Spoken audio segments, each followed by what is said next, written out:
నమస్కారం. Doctor B R Ambedkar సార్వత్రిక విశ్వవిద్యాలయం విద్యార్థులకు స్వాగతం. ఈ ప్రసారంలో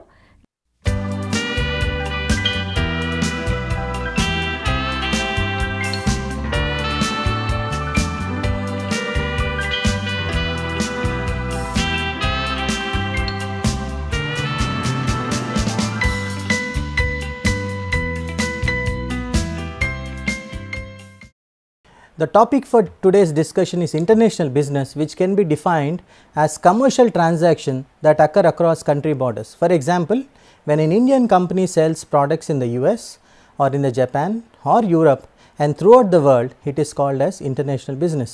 So let us try to examine why companies want to do business internationally, or why is that companies want to go international. The first reason is to improve sales. For example, for a US based company, only 2% of the world population stays in the USA, and most of the company's sale comes from outside the USA. That is, more than 80% of the sales turnover comes from countries outside the home country. So thus it is very imperative for companies in USA to sell its products outside the country to increase profits. Many markets are not regulated, and there is a chance to earn higher amount of profits due to the first mover advantage. The first mover advantage being a company that moves into a country for the first time earns more profit than the other companies that will come later. Domestic markets also get saturated. Most of the countries, for example in the US or in the Europe, have populations that are becoming aged more and more, and their needs are already satisfied. So the only way that the companies can get more profits is to move into other countries. Diversifying markets and reducing risk of failure is another one reason why companies want to go to other countries. So like the old saying goes, the company does not want to put all the eggs in a single market. And one more reason is there is over dependence of a single market. So most of the Indian companies are totally dependent on India, and suppose there is a calamity or an economic change or the political changeover, it becomes very difficult for a single company for a company to survive in a single market. So most companies, what they do is they diversify in various markets, and one market going down does not mean that the company will not survive. And finally, the competitive strike. What is a competitive strike is a company enters into a foreign market just because the competition also entered. So the company does not want a competitor to take advantage, so it also enters into the same market. First reason why companies go for international business is when they let us take Indian market, Indian company goes to Africa and develops a new product. The same product can be sold again very profitably in the host country, that is India. So products that are developed in a new market can be taken back to the original country. And going to an international business is a sort of a strategy that will preempt is it will stop a competitor from entering into our market. So we will engage the competitor in his own market or country so that he will not enter into our strength, which is our own country. So some products, for example all the software companies, for example Microsoft, and let us take companies like Apple, they have exclusivity, which means they have products which are very exclusive, and nobody can sell their product other than them in any country. So these companies automatically move out from their home country and they sell the product throughout the world. So this can be termed as exclusivity enjoyed by the products and services that can be exploited by marketing them in many countries. Then the next reason is called economies of scale. What are economies of scale is if a product is manufactured in many countries, the unit cost of the product will come down. When the unit cost of the product comes down, the product becomes more economical, and this economical value can be passed down to the customer. What we are trying to say is the product will become cheaper and cheaper, and this product can be sold at a very value for benefit basis to the customer. So this is what China does. Different countries have products at different product life cycle. What do you mean by a product life cycle is there are some products which are getting matured and they are no longer selling well in that domestic country, and the product which is in a late maturity in one country can be introduced a new product in another country. So this is a big advantage. Governmental incentives. So many of the governments give incentives for companies from other countries to come and put up their companies in their country. So, these governmental incentives can be availed to earn better profitability and better operational efficiency. Now, let us move on to the concept called business environment. Business environment means all the internal and external factors that affect a company's function. No business exists in a vacuum, which means the business affects the environment and the environment affects the business. The elements of the environment can be represented by 3 concentric circles. I want the students to think of 3 concentric circles, which is a smallest circle in the center and a circle that is encompassing the smallest, and there is one biggest circle in the outer. So, the smallest circle in the center has got 4 components, which are the basic strengths of the company, which are HR, marketing, and then finance and production. These are the core strengths of the company, and the company has to concentrate totally on its core strengths. So, this can be called as the core strengths of the company, or we can also call it as the core environment. Surrounding the core environment is what is called as the internal environment, which are very, very important. So, what are the elements of the internal environment? The internal environment has got elements like the customers, which are very, very important. Without the customers, the company will not survive. We have the competitors.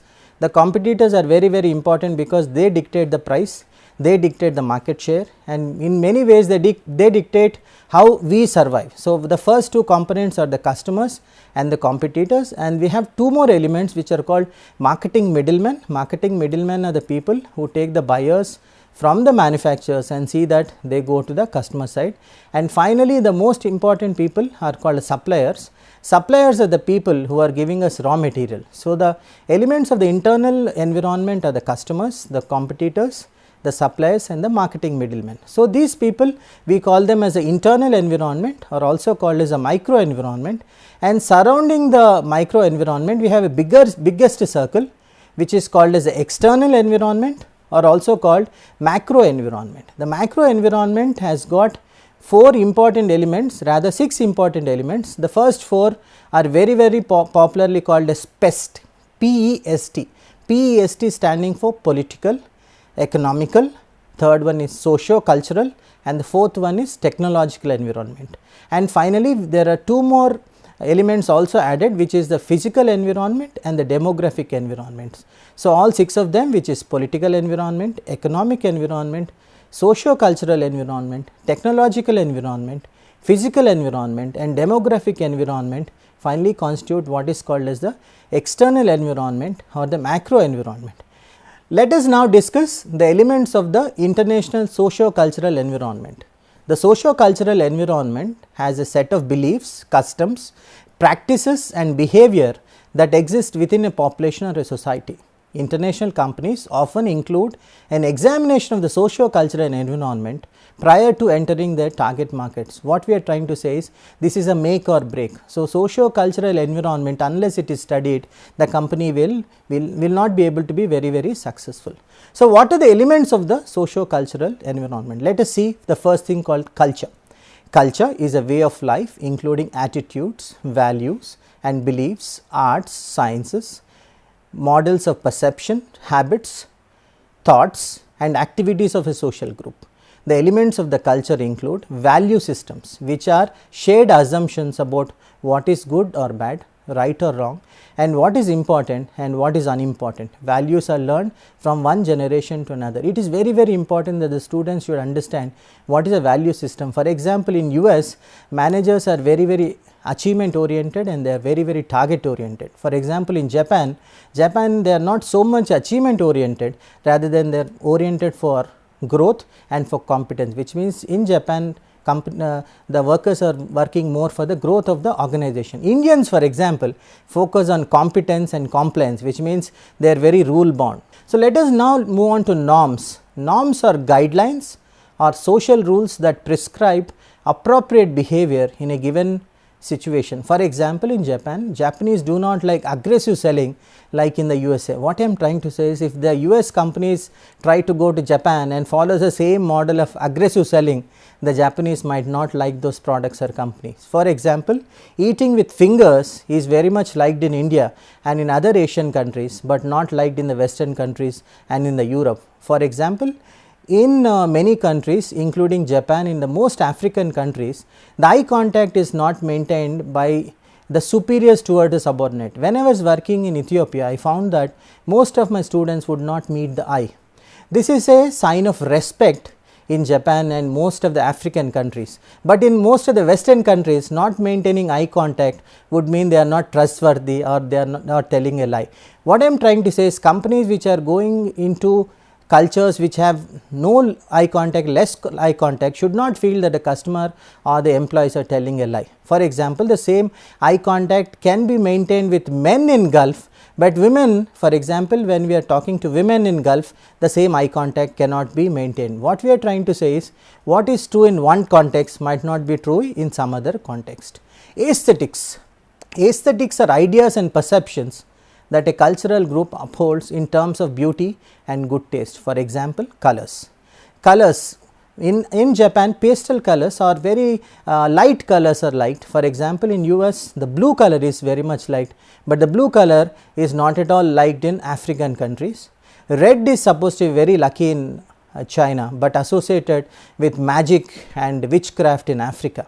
For example, most of the Gulf countries like the green country, but green is not liked in country which have got thick vegetation, and green is associated with disease. For example, black signifies death in some countries, and surprisingly when we take India, India itself, even though we call it as one country, I can very correctly say that India is many countries. For example, in India, if you go to the western part of India, white is worn as a sign of mourning, and paradoxically white is seen as a sign of purity and even worn for marriages in South India. So, we need to understand all these issues before taking our product or services into a different country. Then let us look at traditions. Traditions are elements of culture which are passed on from one generation to a generation. An accepted pattern of behavior is a custom. For example, when we take food, coffee in India usually means with milk, but surprisingly when we go to Africa, coffee always means black coffee. And tea, surprisingly, when then there were a lot of visitors to my house in Africa, and my wife took lot of care and lot of milk to prepare tea, and all my 30-40 visitors refused to have tea with milk, because milk is supposed to be non-vegetarian for Christians during the Lent. So, as they feel that milk is coming from a body of an animal, milk was supposed to be non-vegetarian, and which it was a big shock to us for Indians, where milk is consumed by all vegetarians. And the same problem was faced by Barbie doll also in Japan. When Barbie doll was introduced in Japan, it was refused because they thought that the eyes were too big and the body size was not conforming to the Japanese standard. So, what the company that produced Barbie doll did was, it gave more slanted oriental eyes to the Japanese and a more girlish figure, and then the doll started getting sold in Japan. And most importantly and most critically, we will have to focus on language. Language is a systematic means of communicating ideas and feelings by the use of signs, gestures, marks, or specially articulated vocal sounds. Let us examine the most popular languages in the world. The most popular or the most spoken language in the world is Chinese, followed by English, then it is followed by Hindi, and Hindi is followed by Spanish and Arabic. So, Chinese, English, Hindi, Spanish and Arabic are the most spoken languages in the world. So, this is what I tell all my students, if they want to be global citizens and if they want to conquer the world, they should at least speak 2 of these languages, which means we already know English, we already know Hindi. So, just imagine how much the world will open up if, let us say, if we can learn a language called Chinese. For example, lot of problems happen when we take one product and try to sell it in another company. Let us take some very famous example, Coke or Coca-Cola. When it was translated into Chinese, the meaning came out as bite the wax tadpole. It was a big shock to Coke that its product became the bite the tax tadpole, wax tadpole. Pepsi has got a very popular slogan called makes you come alive. It is a very live, very beautiful slogan which makes it very alive, but was translated as brings your ancestors back from the grave. So, the Chinese did not understand what is makes you come alive. For example, Pepsi put up a wish you were here sign and unfortunately Pepsi put it on a local cemetery. Cemetery is where people are buried. Chevrolet Nova, a very famous car company from US, was a laughing stock, or everybody is laughing at it in Mexico because they introduced a car called Chevrolet Nova, and Nova means no go in Spanish. Who wants to buy a car which says I don't want to move? And Swedish companies had the Swedish company called Electrolux, which was selling a washing machine in USA. The slogan was nothing sucks like Electrolux, and sucks means really bad in USA, and there were no sales. So, whenever we are dealing with religion, it is whenever we are dealing with language, it is very important that we understand what it means in the local language and do correct translation. Next, let us move on to religion, a very vital component, because religion is something that is very close to the heart and it inflames fashion, and many a time many of the products have been thrown out of many countries because they did not adhere to the local standards. So, religion describes the concept of a God and God fearingness. Christianity is the most followed religion in the world, followed by Islam, and Islam is followed by Hinduism and Buddhism. These are the four main religions in the world, which is Christianity, Islam, Hinduism and Buddhism. So, it is very important that when a company is going to, let us take to the Islamic countries, that they follow the Islamic rituals. For example, the Muslims do not eat the normal meat. So, the halal meat becomes an issue, and any company that sells its products which is not halal will not have a market share in the Middle East at all. McDonald's had a major problem in the countries like Dubai and in Sharjah and all, because they were trying to sell meat and only halal meat is eaten, and whoever is trying to sell in the Middle East, they have to take care that religious sentiments are not hurt in any way, and if the religious sentiments are hurt, the company will have to move out of that particular country. So, let us try to see some of the product adaptations that the companies have to do, because this is a marketing class after all. So, whenever a product is being taken into another country, what are the product adaptations that have to be done? So, first of all, let us look at environmental factors. In India, people mostly drive on the left side of the road, and the steering wheel is on the right hand side. For example, if the same car had to be exported to the USA, the steering wheel has to be on the left hand, because the people drive on the right. So, which means whatever is in one country, the exactly opposite will have to be done in a different country.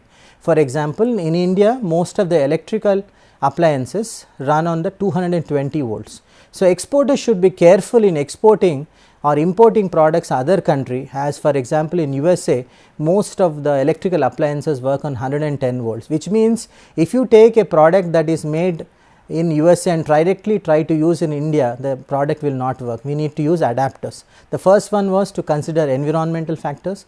The second factor was to consider the product specification. The third one is to consider the level of literacy. For example, we are trying to export our televisions into, let us take Africa. The television remotes need to have the commands in the local language. They need to be graphic and pictorial. In low literacy countries where there is not much of literacy, all the graphical and pictorial representations will make the product easy to be used. For example, the next one is level of income. A low priced functional color TV or a functional mobile, high in features and low in price, is the need of the hour. For example, most of the Chinese products, if you look on their mobile phones, are very functional but very low cost.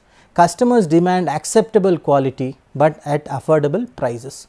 Next, let us see the level of maintenance. Most countries might not have the expertise that is needed to provide the level of maintenance that is needed for a product to work optimally. So, the company that is exporting has to have products or product that is rugged, which hardly needs any maintenance. Lots of times there could be a climatic differences also.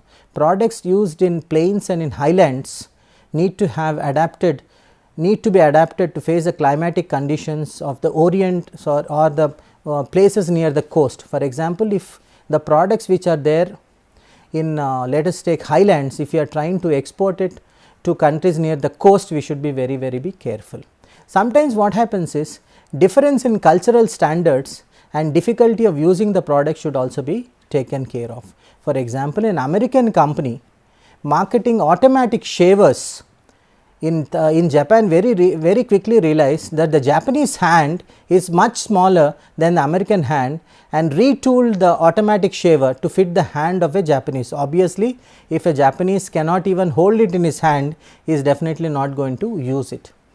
Availability of other products and what are the local substitutes also has to be seen. For example, if there is an American company trying to sell printers and toners in India, it has to take care that they will finally be used in India and they will have to use it with the local raw material. And finally, what would be the biggest thing that they have to take up is they will have to see that the product is getting redesigned. And the best example, with that example I think we will be concluding, is that let us take a company like McDonald. McDonald, the most famous product is called a hamburger. Ham surprisingly is a meat of a pork or a pig. So, McDonald had a big problem in Middle East, because when they went to Middle East people or the Muslims do not like the word pig at all. So, they completely dropped the word ham and it only became a burger. So, the first adaptation they made was they changed the product name from a hamburger to a burger, and the second thing is they started selling only halal products. Similarly, when McDonald's came to India, they faced a very big problem because they cannot sell the hamburger because most Indians will not eat pork. They cannot even sell beef burgers because except for 15% of the population, most Indians will not eat beef at all. So, to be very safe, in India McDonald's sells only mutton or vegetarian. It's surprisingly, India is one of the countries in the world where McDonald's sells more vegetarian products than non-vegetarian products, and their McAloo Tikki has become very popular. So, what it all finally means is that socio-cultural environment is very important, and the company has to take a lot of precautions to try to overcome adverse effects of socio-cultural environment. So, very quickly let us try to see what are the ways of trying to avoid the adverse effects. Advanced preparation. So, whenever we are trying to enter into a new country, we should do a lot of research. Then we should do what is called as acculturalization, which is we should adapt all our marketers and export and the company employees to adapt to a culture through formal learning, which means we have to go to that country and learn that particular culture. We should avoid stereotypes. We should not have anything in the mind saying that, oh, this country is like this country is like this.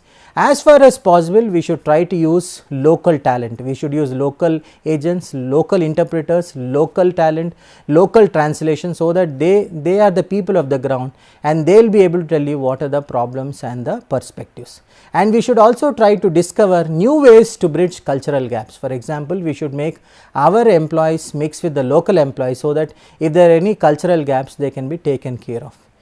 Be careful of language and word association. Finally, what I would like to tell all my young students is be very careful of the language and word association. So, whenever we are not very sure, it is better to be safe than to be sorry. Suppose somebody says or asks us to do something that we are uncomfortable, it is better to say that we do not know and try to get out of the situation rather than trying to do it and end up in a mess. మా కార్యక్రమాలపై మీ సూచనలు, సలహాలు, అభిప్రాయాలు మాకు తెలియజేయండి. మీ సూచనలు, సలహాలు, అభిప్రాయాలు మాకు తెలియజేయవలసిన చిరునామా: director, audio visual production and research centre, doctor B R Ambedkar open university, professor G Ramareddy Marg, road number 46, Jubilee Hills, Hyderabad 500003.